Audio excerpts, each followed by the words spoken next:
Et salut les disciples de la boxe, c'est Jean-Charles, j'espère que vous êtes en forme, que vous commencez bien cette semaine, que tout va bien chez vous. Très sincèrement, j'espère que tout se passe pour le mieux. Et on va revenir un petit peu sur les dernières actualités de la boxe ensemble. J'espère que vous avez un peu suivi les différentes réunions qui ont eu lieu ce week-end. Même si je pense pas qu'elles ont été très très populaires et qu'il y ait grand monde qui les ait regardées. J'ai quand même 2-3 choses à vous dire. Et on va parler d'une affiche non officielle qui est tombée. Enfin, il y a eu... En fait, tout ça est encore flou. Mais ça s'officialise de plus en plus, ça se concrétise de plus en plus. Donc, on devrait avoir une très belle carte, une très très belle carte qui va arriver à New York. Je vous en parle après être revenu sur les résultats de ce week-end. Et bien sûr, on va parler, moi j'ai envie d'en parler, de l'affiche de ce week-end qui opposera Eubank Junior à Ben Junior. On va dire Ben Junior. Voilà, les deux fils de qui vont s'affronter. Alors pour commencer, on va aller dans l'ordre, tout simplement dans l'ordre chronologique, n'est-ce pas? Même si vous avez vu que à la miniature qui illustre, à la miniature du podcast et à l'illustration de ce podcast, vous remarquerez que c'est une demoiselle qui m'a le plus marqué le week-end dernier. Mais commençons par la France, avec Bakary Samaké, qui combattait à Paris, à Nanterre, à la Défense Arena, contre Roark Kneip.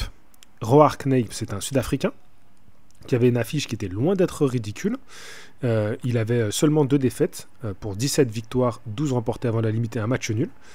Alors ces défaites, je vais aller voir ça, c'était contre Garcia Pérez en 2024, chez lui, en Afrique du Sud, et il a eu une défaite contre Brandon Tissé en 2019 en Afrique du Sud également. Non, il n'était jamais sorti de l'Afrique du Sud, cet adversaire. Bakary Samaké a remporté ce combat-là à la 8e reprise, je veux dire, avant la 8e reprise. Non, à la 8e reprise, il gagne le combat. Je vous rappelle qu'il est champion de WBC Silver des Super Welter, Bakary Samaké. Et aujourd'hui, Bakary Samaké, il est 13e mondial et il est numéro 1 français. Sur 43 boxeurs listés chez les Super Welter, Samaké est le numéro 1 à seulement 21 ans quand même. Donc on a quand même encore une nette marge de progression avec ce combattant, ce jeune combattant français. La particularité de ce combat, et c'est ce qui a fait grand bruit, c'est pas le nom de son adversaire en soi, c'était pas un Monsieur Seguin. J'ai vu des gens me dire qu'il affrontait des Monsieur Seguin. Non, il n'a pas affronté un Monsieur Seguin, mais il lui manque encore son nom à son palmarès, même si le combat contre El Moussaoui, moi, ça m'avait beaucoup intéressé. Mais la particularité de ce combat, voilà, c'est ça dont je voulais vous parler, c'est que c'était un peu une première, moi j'avais jamais vu ça dans le monde de la boxe. Ce combat était en réalité fait avant, en ouverture, d'un concert d'un artiste, d'un rappeur notamment. Donc ça donnait un peu un ton et une ambiance et une communication autour du combat qui a été assez unique. Et je pense que pour la com autour de ce combat, c'était plutôt une bonne idée de leur part. En tout cas, si tu souhaites que la com soit efficace, c'était plutôt une bonne idée de leur part. Moi, j'apprécie plus les soirées box avec un main event, des co-main event, une sous-carte, une mise en avant de la boxe. Moi, vous savez que c'est toujours ce que j'ai défendu. Et d'ailleurs, c'est pour ça que j'étais un fervent défenseur et que je suis un fervent défenseur de Tony Yoka. Parce que Tony Yoka, j'ai toujours dit, il a fait des grosses réunions en France et il a permis aux boxeurs français de combattre en France. Et Samaké, c'est quelque chose qu'on peut aussi dire chez lui. Lors de son dernier combat, il y avait un certain Moustapha Zaouch qui a combattu en sous-carte, il y a Victor Yoka qui a combattu en sous-carte. Donc, ouais, on peut aussi dire qu'il permettait à des boxeurs d'être présents. Au combat précédent, il y avait Kevin Lessadjo, il me semble, je vais aller vérifier ça tout de suite, mais je crois bien que au combat précédent, Kevin Lessadjo, voilà, qui était dans la carte. Il y avait encore une fois Victor Yoka, il y avait aussi Moustapha Zaouch. Donc ça, pour moi c'est très très bien. C'est très très très bien. Là, ils ont fait un coup de com'. Chacun est libre d'en juger, mais en termes de communication, c'est réussi. Après, voilà, moi je vous ai donné mon avis. Je préfère quand même, quand on assiste à une réunion de boxe, ça me donne plus envie d'être présent, de regarder, de payer. Mais, dans l'idée, il y a de la recherche. Voilà. Ma petite aparté, enfin non, voilà, je vous ai donné l'actu Samake, c'est pas une aparté. C'était une aparté dans les vidéos que j'ai faites face caméra, mais là je me suis permis d'en dire un petit peu plus. À voir pour la suite, il y a le temps pour Samake. Ensuite nous partons en Angleterre. Une soirée que j'ai regardée, pas du début, je dois vous le dire, mais il y avait quelques noms dans cette soirée que j'attendais, notamment un certain Josh Padley. Est-ce que vous vous souvenez de lui? Il avait remplacé en dernière minute, alors pas totalement en dernière minute, à quelques jours du combat du championnat du monde WBC de Shakur Stevenson, il avait remplacé l'adversaire blessé qui était Ford, je crois. Attends, c'était Ford? Je sais plus. Et du coup, cet Anglais a débarqué et il a fait un très bon combat, on doit le dire.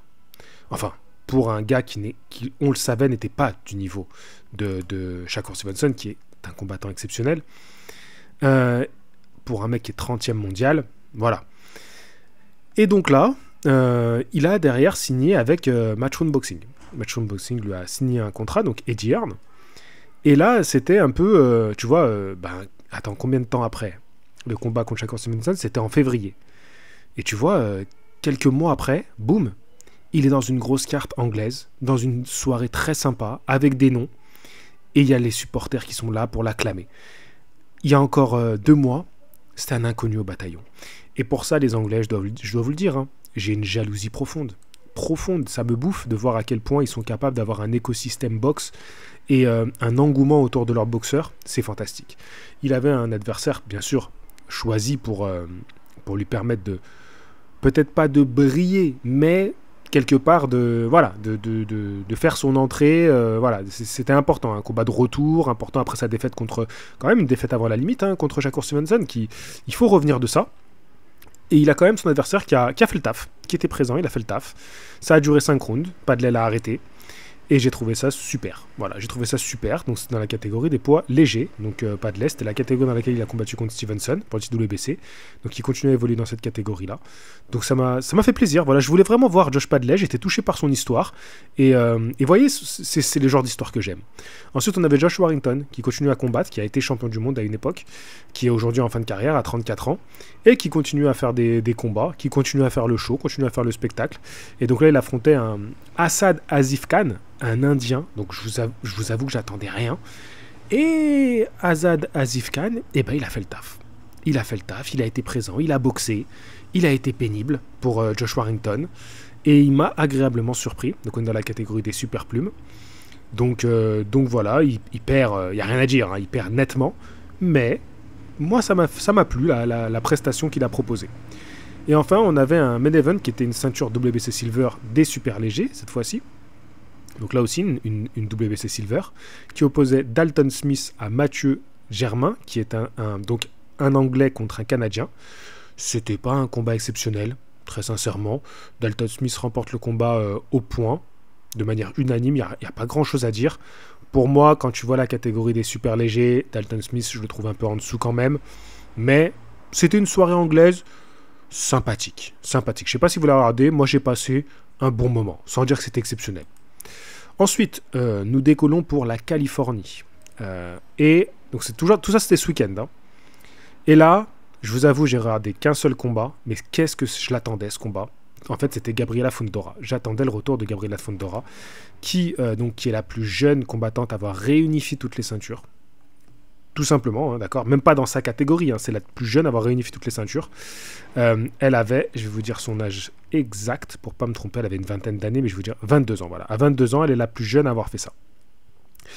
Et donc, si je vous en parle aujourd'hui, c'est parce que, après cet événement, hein, à être la plus jeune à remporter toutes les ceintures contre Gabriela Alaniz, elle défendait ses titres. Elle défendait ses ceintures. Et cette fois-ci, grosse médiatisation autour de son nom. Elle est suivie par Golden Boy Promotion, Oscar de la Hoya donc. Et c'est vrai que moi, j'attendais un peu de voir comment, à son âge, surtout chez les femmes, c'est-à-dire qu'avoir une exposition aussi grande d'un seul coup, chez les hommes, c'est plus courant. Voilà, t'as un mec qui fait un exploit, même qui fait un KO retentissant, ça devient une star sur les réseaux. Les hommes sont plus exposés à ça. C'est voilà, ils vont avoir cette hâte pour voir ses supporters. Chez les femmes, c'est quand même assez rare que d'un coup, tu te révèles aux yeux du grand public. En général, quand tu vois des Katie Taylor, quand tu vois des Amanda Serrano, d'ailleurs, quelle bêtise, la dernière fois, je dis Estrada. C'est Iniesta Estrada que j'aimais tellement. Non, c'était Amanda Serrano. Et d'ailleurs, il n'y a que Nadia qui a relevé dans les commentaires. Sinon, personne n'a relevé. Je ne sais plus dans quelle vidéo je me suis planté. Bah, je parlais de Jake Paul. Bah, c'est vrai, les gens ils sont tellement obnubilés sur Jake Paul. Par contre, ils n'écoutent pas le reste de la vidéo. Et en fait, c'est avec les années, avec les ceintures, les différentes catégories, ou alors le fait de rester dans le temps, ce qui font que elle gagne le respect, mais c'est dur, c'est long. Gabriela Fundora, c'est devenu d'un seul coup une petite star. À l'échelle de la boxe féminine, bien évidemment, mais quand même. Et moi, je me disais, face à cette exposition, est-ce qu'elle va pas être un petit peu quand même sous pression ? Même si je ne m'attendais pas à ce que son adversaire soit vraiment capable de lui poser des problèmes, mais c'était quand même une boxeuse invaincue. En 20 combats, elle était invaincue avec 19 victoires, un match nul. Donc attention, c'était quand même quelqu'un, il y avait quelqu'un en face, il y avait une boxeuse en face.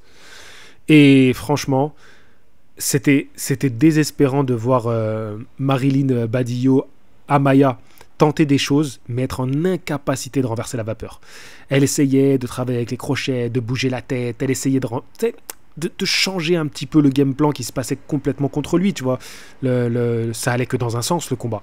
Mais c'était trop dur. C'était trop dur face à une Gabriela Fundora qui posait sa distance, qui travaillait dur. Elle a cette capacité à vraiment chercher à travailler sur les espaces qu'elle va voir. Donc elle prend son temps, elle observe la boxeuse en face. Elle se jette pas bêtement. Et puis elle travaille en force. Franchement, je pense que chez les femmes, elle doit taper très fort. Et on a bien vu que son adversaire, au bout d'un moment, elle n'en pouvait plus. À la fin, c'est bon, elle s'est dit, moi j'ai tout tenté. Je vois que, comme si elle attendait, elle s'est dit, le moment où je vais au tapis, c'est que c'est mort. Voilà, j'aurais tout tenté, j'aurais tout donné pour rester debout. Si mon corps il lâche, j'arrête. L'esprit il lâchera. Le corps il a lâché et l'esprit il ne voulait plus. C'est terminé. Donc voilà, victoire au 7e round.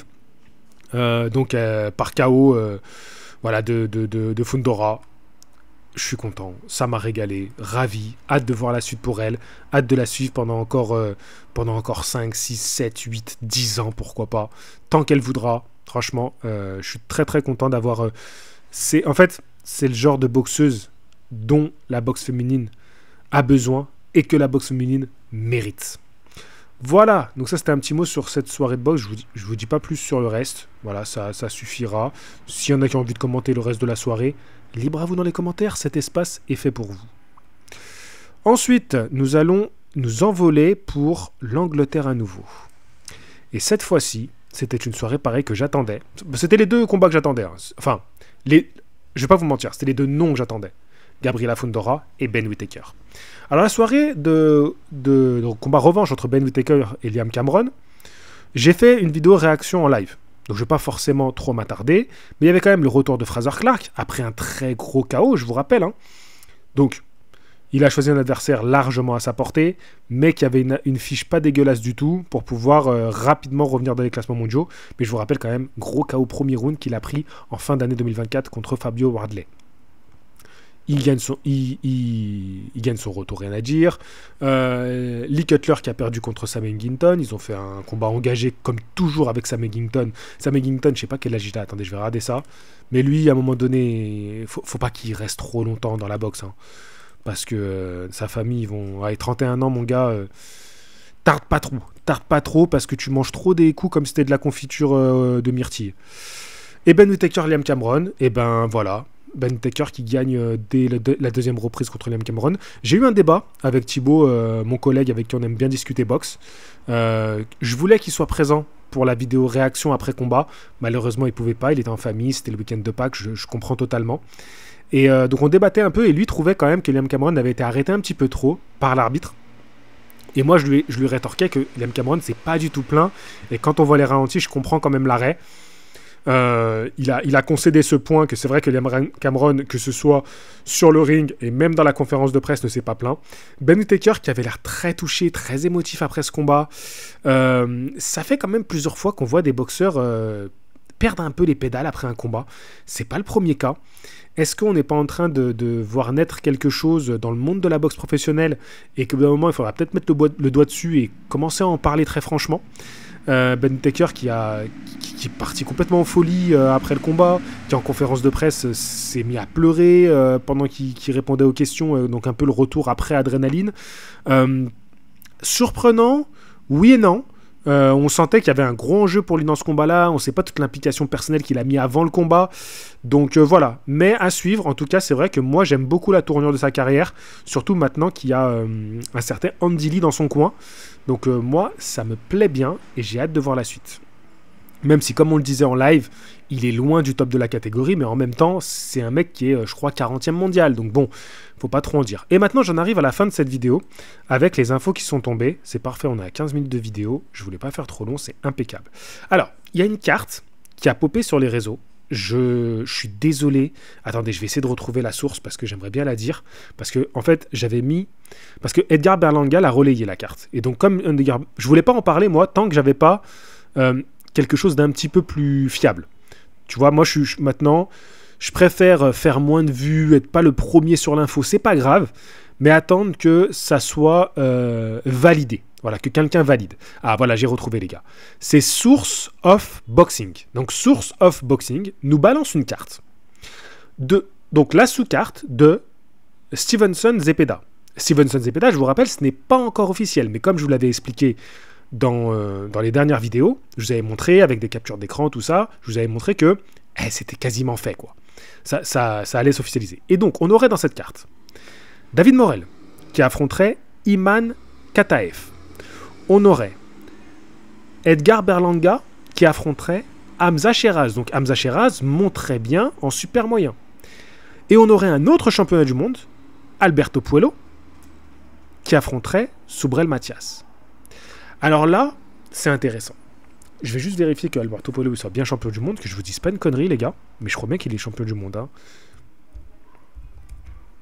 Puello Boxrec. Voilà, attendez, on fait ça en même temps que je discute avec vous. Et oui, on prend le temps. Il y en a, je sais, qui sont déjà en train de se dire, mais on sait, bien sûr, oui, champion du monde blessé, des super légers. Voilà, c'est ça. C'est bien ce que je pensais. J'avais peur Allez, quand même, il faut être précis. Alors, on a parlé de lui quand il a affronté Gary Ottman Russell. On a parlé de lui quand il a affronté Sandor Martin. Très bien. Et donc, maintenant, il affronterait Subriel Matias. Si cette carte se confirme, je suis très impatient. Tout me plaît. Alors, j'avoue que Iman, je vais chercher ça tout de suite avec vous. C'est le seul que je connais pas. Iman Kataev. Voilà, donc pardon, je prends mon temps. Voilà, je suis désolé. Prenez votre temps aussi. Prenez une grande respiration. Donc, il est invaincu. Et il est 14e mondial. Et c'est un Australien. Enfin, il vit en Australie et il est d'origine russe. Hein. Mais bon, c'est un Australien. Il boxe sous la bannière australienne. Ok, très bien. J'ai pas trop de non-références à vous donner dans les adversaires qu'il a pris. Mais, pour moi, c'est un très bon combat de retour contre un adversaire quand même. Attention, 10 victoires, 9 remportés par KO. Attention, le mec, ça touche, ça couche, comme on dit. Eh oui. Donc, faut faire gaffe. Attendez, juste je regarde un petit... Non, non, il a quand même... Il a couché des mecs qui avaient un palmarès, tu vois. Et c'est juste son dernier combat où il a pas réussi à éteindre le mec. Sinon, jusque-là, il avait que enchaîné les victoires par KO. Ok. Ouais, non, c'est pas tant des Monsieur Seguin qu'il a affronté. Non, loin de là. Hein. Il est loin d'avoir affronté des fiches de Monsieur Seguin. Hein. Ok, bon, allez. Alors, quand j'ai vu cette affiche-là, sortie par Source of Boxing, je me suis dit, ah, moi, je suis chaud. Ah, ça me plaît énormément. Mais, Source of Boxing, mon gars, je peux pas... D'où je pourrais te faire confiance. Sauf que, je check un peu Instagram et je vois que Edgar Berlanga a repris la même affiche que Source of Boxing. Alors, elle était déjà énormément relayée sur Twitter. Hein. Et il a posté sur son Instagram en écrivant qu'il était de retour chez lui, dans sa ville, à New York. Et là, et en plus, il cite Ring Magazine. Alors, Ring Magazine n'a pas confirmé, hein, moi j'ai pas vu de confirmation de leur côté, c'est pour ça que je vous dis, ce n'est pas encore officiel. Mais là, les gars, j'en ferai certainement une vidéo sur la chaîne principale, mais donc là vous avez un petit avant-goût de ce que j'en pense. Tout me plaît. Combat retour très intéressant pour David Morrell dans une carte qui va avoir de l'exposition. Soubrel Mathias qui a une nouvelle chance mondiale alors que je pensais qu'il serait boycotté à la mort. Shakur Stevenson qui a un adversaire qui peut enfin le faire sortir un petit peu de cette boxe emmerdante en la personne de Zepeda. Et Berlanga qui va prendre Sheraz, mon chouchou des moyens, qui monte affronter Berlanga. Ah non, mais là je me régale. Je me régale de fou. Je me régale de fou. Ah non, franchement, j'espère que ça va se confirmer. Parce que Edgar Berlanga, en même temps, je sais pas si je peux vraiment lui faire confiance. Je peux pas. Je sais pas. Je sais pas. Donc c'est pour ça que je ne ferai pas une vidéo officielle et je vous balance la carte, parce que vous savez que j'ai toujours cette réserve aujourd'hui. J'ai cette... je pense que c'est important quand on, comme moi, on est un média, en tout cas, je pense aujourd'hui être un média qui veut donner des informations qualitatives. Je ne peux pas me jeter sur toutes les sources qui popent de partout sans tomber dans la surenchère de ce qui me dégoûte aujourd'hui dans ce traitement de l'information qui veut juste balancer une info pour en effacer une autre. Quand je te balance une info, c'est pour qu'on ait le temps de l'apprécier. Déjà, quand elle arrive sur la table, dans notre plat, on a envie de la manger. Ensuite, on la met en bouche et on la savoure. Ensuite, on l'avale et on la digère. Moi, c'est comme ça que je veux traiter l'info. Voilà, les gars. C'est que mon opinion. Et pour finir, du coup, la carte de ce week-end. Alors, je suis très impatient, même si j'aurai un petit bémol à vous donner.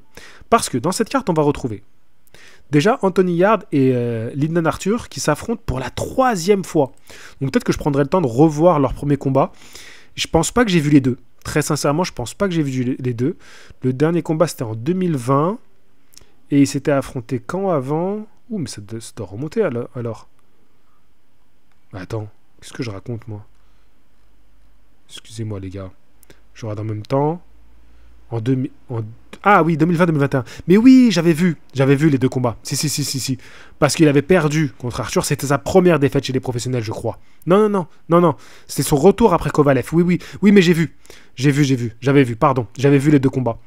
Donc oui, il faut la belle. Écoute, c'est bien. Là où on est Yarde aujourd'hui, c'est bien.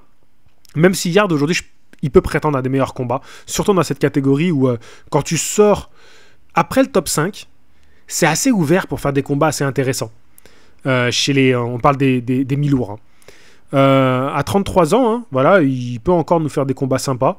Surtout qu'on rappelle que ses défaites, c'est quand même... il y a Lyndon Arthur, mais c'est contre Beterbiev et contre Kovalev. Et dans les deux cas, il n'a pas été ridicule non plus. Hein, voilà. Même, après, pour moi, c'était un cran au-dessus, les deux boxeurs. Ah, j'ai toujours pas vu Kovalev. En plus, c'était le week-end dernier, pardon, je vous ai pas donné ce... Il a gagné, il a fait son retour, il a gagné par KO. Je vous donne le résultat, les gars, parce que c'est un peu le principe des comment va la boxe, mais j'ai pas vu le combat. Il faut que je le regarde. Il est sur la chaîne IBA sur YouTube, mais je l'ai pas vu. Contre Arthur Mann, il a gagné par KO. Boxrec, ils aiment pas les combats pro IBA, hein, parce qu'ils mettent grave du temps avant de mettre les résultats sur leur site. Donc faut que je le regarde. Pardon les gars, je l'ai pas vu. À 42 ans, hein. 42 ans, il est encore là, le crusher. Donc, bref, je m'éparpille. Il y aura Anthony Yarde contre Lyndon Arthur. Intéressant comme combat. Autre combat qui m'intéresse. Chris Billiam Smith, qui avait fait un gros combat contre Zurdo. Il fait son combat retour contre Brandon Glenton, qui est 18e mondial, qui a seulement 2 défaites. Donc un Américain qui va venir en Angleterre, il va se prendre un bon accueil, je pense, l'Américain. Et là, il est sur une série de 3 victoires avant la limite. Et il a perdu 2 combats d'affilée contre David Light en 2022 et en 2023 contre Solsan Asbarov. Voilà, donc ça, c'était en Angleterre et après à Dubaï. Voilà, donc je pense, moi je le vois comme un bon combat de reprise pour Chris Billiam Smith. Mais attention, parce que sur 20 victoires, le Brandon, il a 17 remportés avant la limite. Donc c'est pas un manche, quoi. C'est pas un manche. Voilà, donc ça c'est un combat qui promet d'être très sympathique à regarder. Liam Smith contre Iron McKenna. Alors, je sais pas si Liam Smith, il vient pas un peu pour se payer sa retraite. J'espère pas. J'espère pas, mais en même temps, Liam Smith, c'est un vrai guerrier. Donc, il peut nous faire du quand même, à l'anglaise, quoi. Donc, on verra bien. Aaron McKenna, qui est un boxeur invaincu, de 25 ans, l'Irlandais, qui vit aux États-Unis. Donc, non, ça va être intéressant. Ça va être intéressant comme combat. On va voir si le jeune, il aura les épaules pour battre Liam Smith. Boxeur très expérimenté, Liam Smith. Hein. Voilà, on connaît. Donc, à voir. Ça m'intéresse aussi. Et enfin, bien sûr, Chris Eubank Jr. contre Conor Benn. Je ferai une... Alors, j'hésitais à faire une vidéo dessus aujourd'hui. J'ai pas eu le temps. Et... Alors là, je me pose la question. Est-ce que je fais une vidéo présentation du combat demain, tranquillou, et jeudi, comme à l'époque, quand je faisais le live avant combat, le jeudi soir. Donc, je me pose la question si je fais ça. Voilà, je suis en pleine réflexion. Le live, je sais pas encore si je le fais en journée. Voilà, tranquillement, vers 17h. Ou si on se retrouve vers 22h30. Peut-être que je ferai un petit sondage demain. Voilà, pour savoir ceux qui ont envie, ceux qui préfèrent, s'ils préfèrent en fin d'après-midi ou s'ils préfèrent en fin de soirée. Voilà, en fin de soirée, en soirée, quoi. Je verrai ça et peut-être que je ferai un sondage. Je vais me concerter avec mon chat, on va en discuter un petit peu. Et j'aurai sûrement des invités, parce que c'est une affiche qui est sympathique pour échanger autour de ça. Voilà, je voulais faire à peu près 25 minutes. On n'est pas si loin, j'ai pas trop débordé. Je vous rappelle qu'en ce moment, mon partenaire Glory, qui organise des stages de boxe anglaise à Cuba, terre de boxeurs, est en ce moment même à La Havane. Vous pouvez le contacter. Il y a tous les liens dans la description de la vidéo. Et donc, vous pouvez participer dès maintenant au stage, ou alors vous préparer pour cet été. Il y aura tous les formats que vous voulez. Vous partez, vous restez le temps que vous voulez. En fait, c'est un peu à la carte. Vous faites ça avec... vous travaillez avec la collaboration de mon partenaire. Il va vous proposer différentes formules et vous voyez avec lui. Donc cet été, si vous êtes chaud pour aller un peu peaufiner votre boxe, comme ça après pour la rentrée, vous êtes au taquet. En septembre, quand vous allez débarquer, les gens vont rien comprendre. Jamais, c'est quoi ces pas là? C'est quoi cette gestuelle? C'est incroyable, tu es magnifique. Voilà, si vous voulez être beau gosse à la rentrée. Sur ce, je vous dis à la prochaine. Fighting, merci de m'avoir écouté.